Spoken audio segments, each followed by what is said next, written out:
Let's make some pumpkin pie filling. I'm Katie, thanks for cooking with me today, and to make my pumpkin pie filling, you're gonna need, well, it's a double recipe, so you can have this if you want, and everything will be in the comments below. But for this recipe, you're gonna need 30 ounces of pumpkin puree, not the pre-done pie mix, just plain pumpkin puree, a cup of brown sugar packed. It unpacked itself, but it was a cup in that bowl over there. You are going to need 2 teaspoons of cinnamon. You are gonna need 3/4 teaspoons of ginger. You are also going to need a teaspoon of nutmeg. And you're gonna need a teaspoon of salt. You will also be using 6 eggs, a cup of milk, a half a cup of heavy cream, and your oven. So you're gonna go ahead and preheat your oven to 350 degrees. So let's get into it. The first thing you're gonna do is you're going to mix up your dry ingredients. You're gonna put all your spices in with your sugar.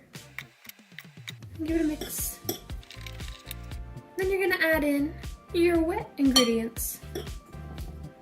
But we don't want to add the eggs directly to the sugar because that can burn your eggs. So we're gonna add everything else and then the egg. And this might get messy because I did not choose the right size bowl for the milk.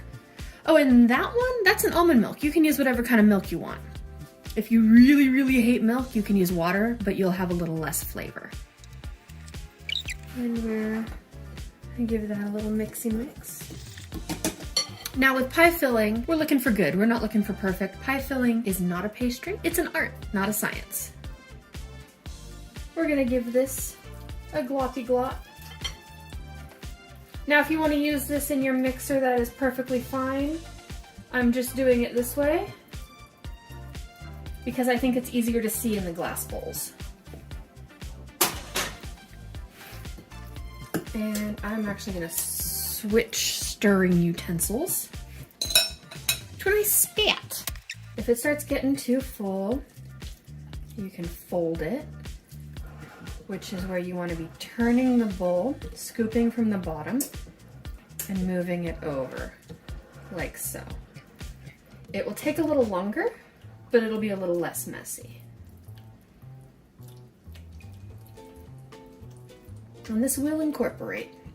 But while it's taking a minute, we are gonna go ahead and just whisk our eggs, or at least destroy the yolks, because that'll make it a lot easier to mix in. We don't want them over beaten because we don't want that protein in the egg to make this too tough. That could cause the top of our pies to crack. But we want them to be relatively homogeneous. We'll go ahead and plop that in. And fold it in. And I might switch back to more of a whisk situation. This might be some whiskey business. Just for the sake of not splashing all over my kitchen. You want to make sure all your eggs are mixed in because you don't want to be serving pumpkin quiche to anybody. Unless that's what you want, then don't mix your eggs. But personally, when I'm making a pie, unless it's a breakfast pie, I'm not making quiche. So there we go. We have it all nice and homogenized, but not overbeaten because we don't want the protein in our eggs to get angry. Then from there, well, we could bake 2 big pies with this, but I don't want to do that. I want to bake mini pies. So I'm gonna set that pumpkin pie filling aside and I'm gonna get my cupcake tins and I'm gonna get my pie crust that I've already made. And you can see the link to the pie crust recipe here. All right, we are back with a disc of pie crust that is homemade, fresh out of the refrigerator. You can see the link for that right up here. And we also have a roller. I like my fondant roller. Don't, different strokes. We also have my silicone cupcake molds. We're making mini pies. And then I have this little cup, and I'm gonna use it as like a cookie cutter because it's just the perfect size. A lot of people will like to use a wine glass. My wine glasses are just a little bit too narrow. Let's get rolling. This is the gluten-free crust. It's not always gonna be as pretty. And that's okay. So there's our little cut of that. I might also grab a spatula just to make the transfer easier. I'm rolling it out on wax paper, by the way. So then I grab my little disc of pie crust and I put him in his little place. Now, he may or may not fit in perfectly, but we're just gonna mush him in there. It's gonna be fine. And whatever I said before, we're preheating the oven to 350. Now notice that he doesn't come all the way up to the top. That's okay. We don't want super deep pies. We're making shallow little grab 'em and taste 'em pies. And we're just gonna continue getting our dough, making a nice flat spot, rolling out a circle that fits our space. Again, if I had made full gluten dough, this would have been a lot easier and looked a lot prettier, but this is a gluten-free, easy to go sort of pie. We got our disc. It's not the most beautiful disc in the world, but you know what? It'll work. And we push those edges in and squish him down and just push it up against the sides because it's a nice silicone thing and it'll pop right out. If you don't have a silicone muffin tin, don't despair. You can always use the little papers. I just don't like the little papers when it comes to pies. So, and I find it easier to remove them when I can push it up from the bottom versus any other way.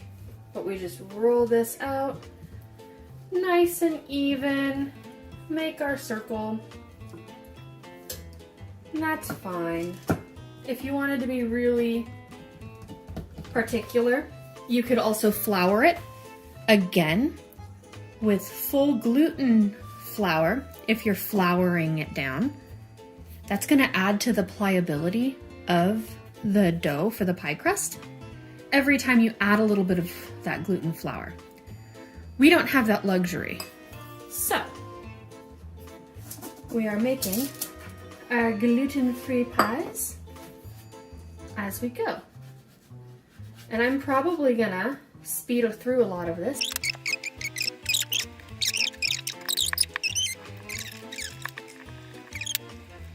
Now sometimes I get lazy and I like the messy look, so I will just cut them out in squares and pop them down there.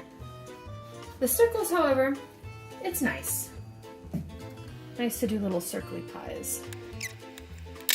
And see how I'm pushing from the top rather than pulling from the bottom.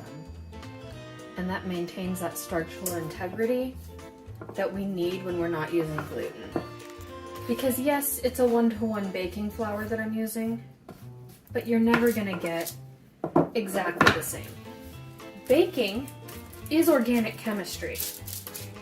Organic chemistry is hard. I don't care who you are, it's not the easiest thing you've ever done. I promise you. And it takes a little finessing sometimes. So we'll take it and we'll roll her out.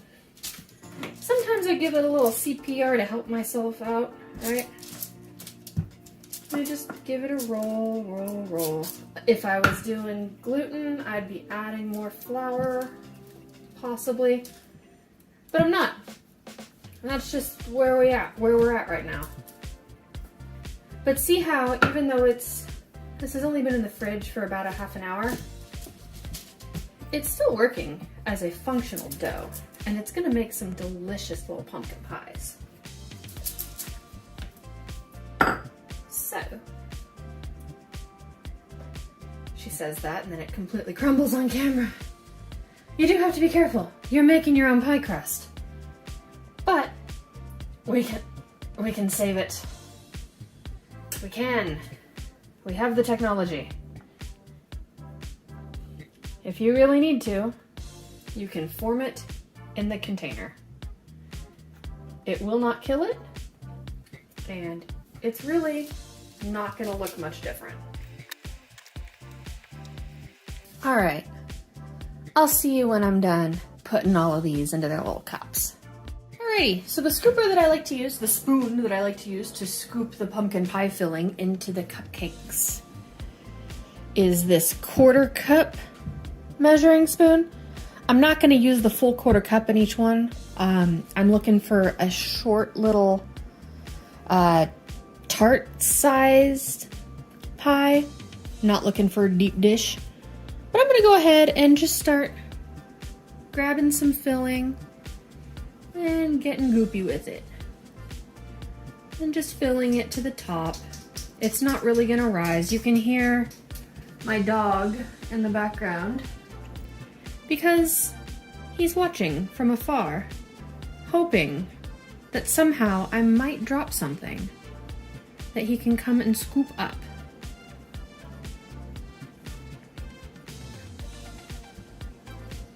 And so these little pies are starting to look like yummy little pies, as they should.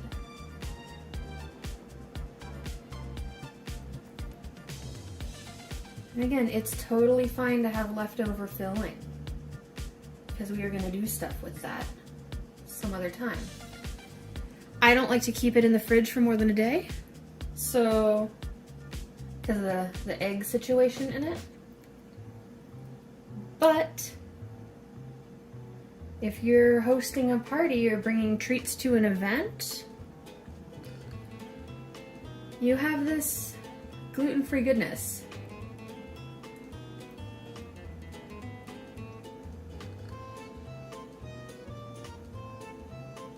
You just scoop and plop. Scoop and plop. So it's really working out to be 1/8 of a cup in each one, if you really like measurements. I know some people really like measurements. Some people like to just kind of wing it, you know. Baking is full of artists and scientists, and sometimes, if you're lucky, both. Anyway, we're gonna take these little guys, give them the little shaky shaky, so that they hopefully smooth over just a little bit. And then you'll see in the back here, I'm making just the crust. I'm gonna pull that out about 10 minutes in just to experiment with that. And when the oven's ready, you can go ahead and put them in the oven. I like to put these silicone guys on a baking sheet of their own, so that when they go in the oven, they're not burning plastic. And we are going to cook them. So if it was a full-size pie, it would be roughly 45 minutes to an hour. You keep an eye on it, make sure that your crust isn't darkening too much, because then you might want to throw some foil on it. Typically when you're going from full size down to a cupcake size, you have the cooking time. So we're gonna check on these guys at about 20 minutes.